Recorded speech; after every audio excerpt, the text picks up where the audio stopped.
was 2:47 a.m. when Emily's phone began to ring. The sound pierced through the heavy silence of her dark apartment, echoing off the walls like a warning.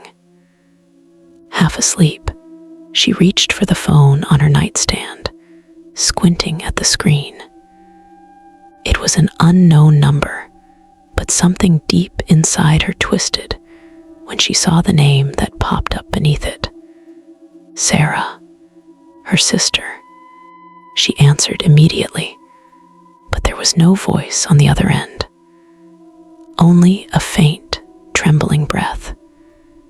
"Sarah," she whispered, her voice cracking with sleep and unease. Then came a sound that made her blood run cold, a distant, muffled scream, followed by a heavy thud. The line went dead.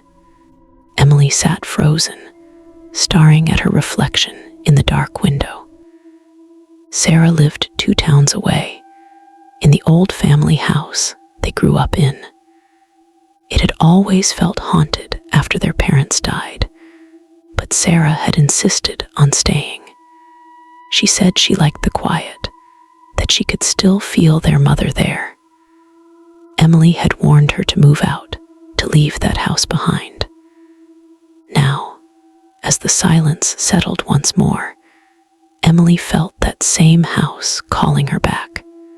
By 3:30 a.m., Emily was on the road. The highway stretched endlessly ahead, swallowed in fog. Every mile felt heavier, every turn tighter. Her hands gripped the steering wheel like it was the only thing keeping her tethered to sanity. She kept replaying that phone call in her mind, the breath, the scream, the thud. It didn't sound like fear. It sounded like someone being dragged. When she finally reached the house, the porch light flickered weakly, barely cutting through the darkness. The door was slightly open. "Sarah," Emily called softly, stepping inside. The air was heavy, thick, with the smell of damp wood and something metallic. Blood. The living room was in disarray, furniture knocked over, glass shattered across the floor. Emily's eyes darted from shadow to shadow, heart hammering in her chest. Then she noticed something carved into the wall near the staircase. A single word, "Help."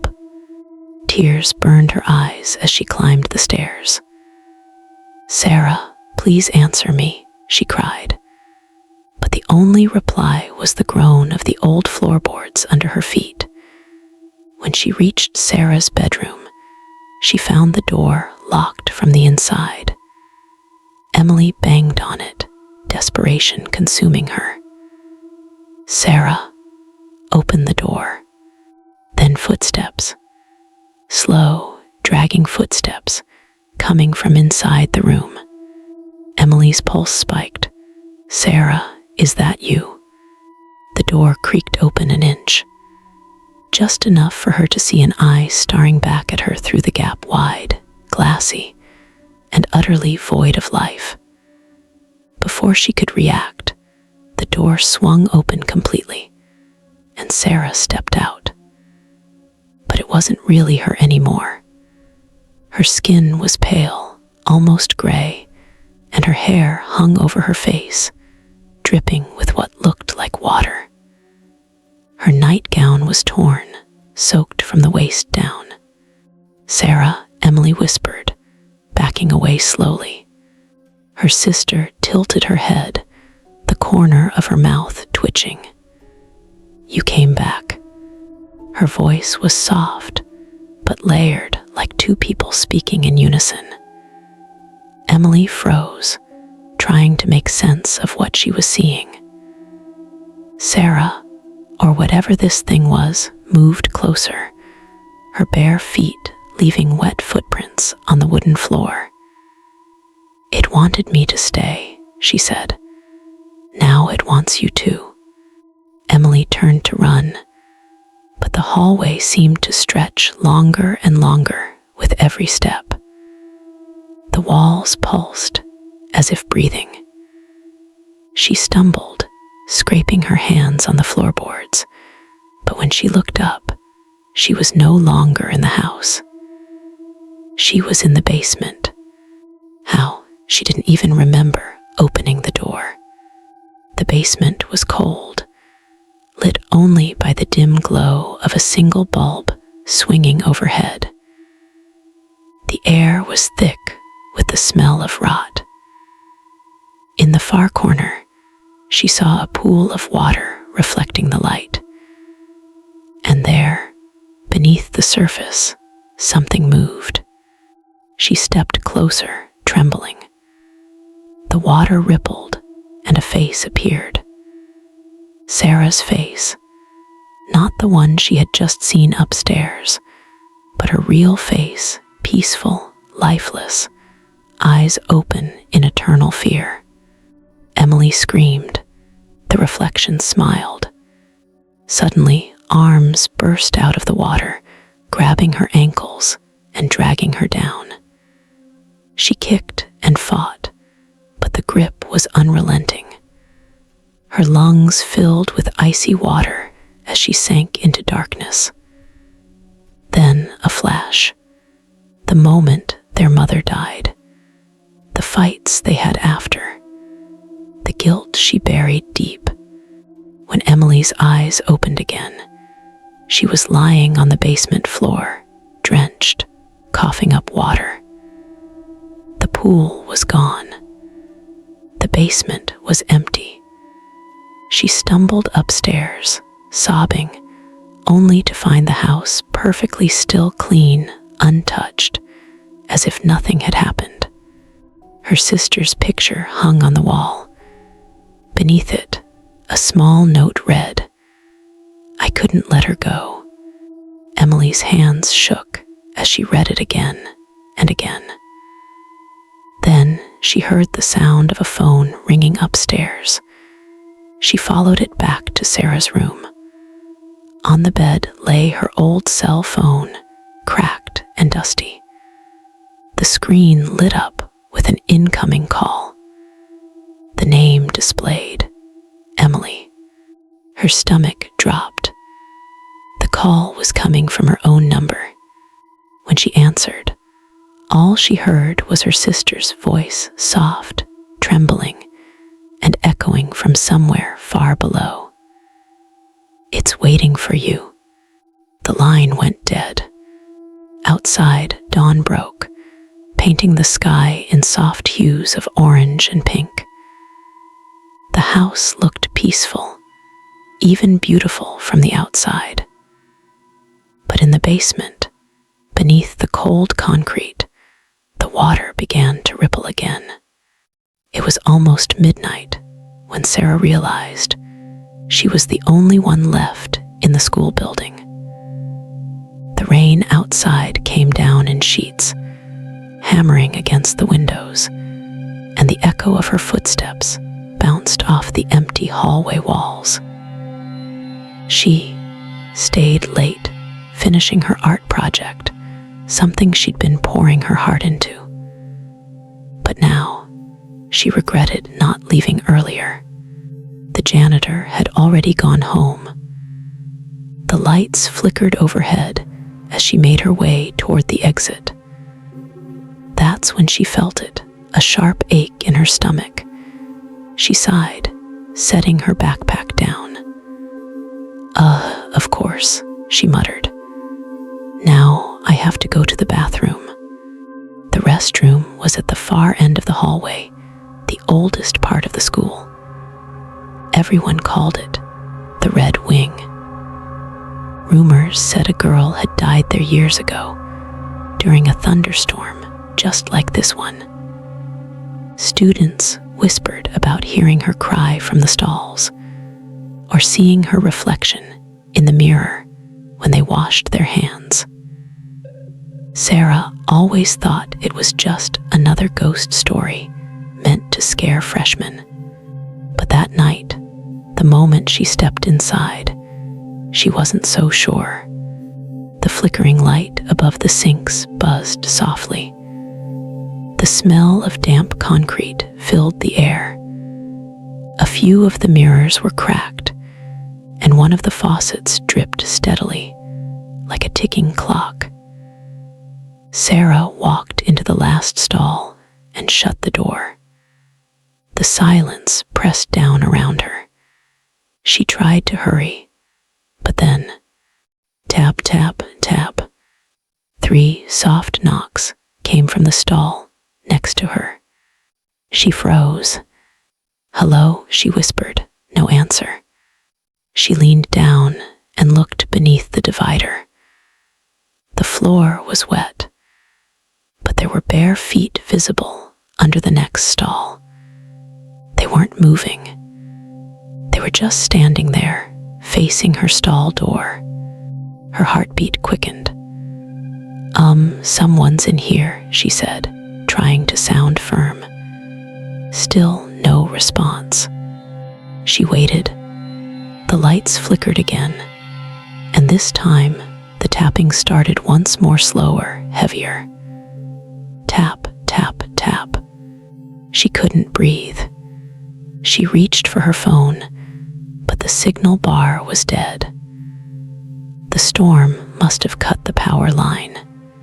Gathering courage, she slowly pushed the door open. The stall next to hers was slightly ajar. She nudged it open. Empty, but the feet she had seen were gone, vanished. The floor was dry now. She blinked in disbelief, her skin crawling. I swear I saw." Then she heard it. A faint sob coming from one of the other stalls. "Hello," she said again, her voice trembling. "Are you okay?" The crying grew louder. It was the sound of a girl, broken, soft, and full of pain. Sarah stepped closer. "Do you need help?" Suddenly, the crying stopped. Silence. She turned slowly toward the mirrors and screamed. Behind her reflection stood a girl drenched in blood, her hair hanging over her face, eyes wide and hollow. Her clothes looked like an old school uniform, soaked through with water and something darker. And around her neck, a thin rope mark. Before Sarah could move, the girl's reflection smiled. Not in a kind way, in a way that knew her.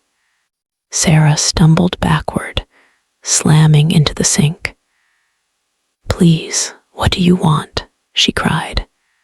The reflection mouthed words she couldn't hear, but Sarah read her lips clearly. "Don't leave me alone again." The lights burst above her. Glass shattered. Sarah ducked as darkness swallowed the room. The sound of water roared from the sinks, gushing uncontrollably. The crying returned, this time right beside her ear. "Stay," a whisper said. "No," Sarah screamed, fumbling for the door. It wouldn't budge.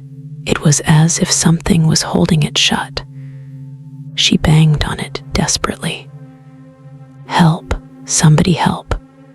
Then she remembered something her grandmother used to say. "Darkness feeds on fear. Speak truth, and it loses power." Her breath came in short gasps, but she forced herself to stand tall. "You're not real," she shouted. "You're just someone who was hurt and wants peace. I'm not afraid of you." The crying turned into a low, guttural growl. Then silence again. The faucet stopped. The lights flickered back on. The mirror was cracked now, but empty. No reflection except Sarah's own terrified face. She grabbed her bag and ran out, not stopping until until she reached the front doors. The rain had calmed, and the world outside looked strangely peaceful. She turned back once more toward the red wing.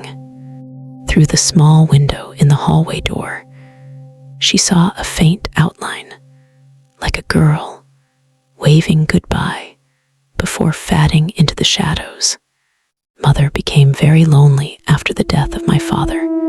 She found herself very tired, and she had to take care of not only the housework and look after my little brother, but she had to take care of the affairs that my father used to take care of. She would settle debts, pay the bills, and do any kind of exterior work that had to be done to the house.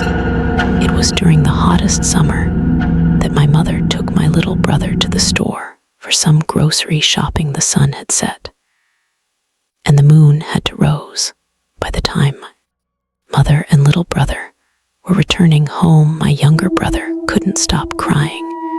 It had been a very long day for him, and he had gotten so hungry and tired. My mother tried everything she could, but he wouldn't stop crying. She saw a big, lush, beautiful tree in a nearby park. She decided then to take my little brother under it, have a rest, and feed him. It hadn't been long after my mother rested with my little brother and was feeding him when she heard the giggling of a little girl nearby. Music. Ah, the little girl said, "I don't have a mother. Will you be my mother?" My mother was so shaken by this apparition before her. She immediately got up, grabbed my little brother, and hurried her way back home. Since that day, my mother started seeing that little girl everywhere around the house. Sometimes she appears beside the bed, sometimes in my little brother's room. My mother suffered greatly from fear and anxiety.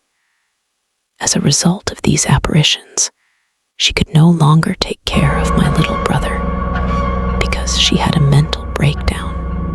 My little brother would cry for hours upon hours, and my mother would have no idea she spent hours alone in the dark, with only her thoughts and feelings to keep her company. I could no longer watch as my mother suffered, and my little brother cried for hours from starvation.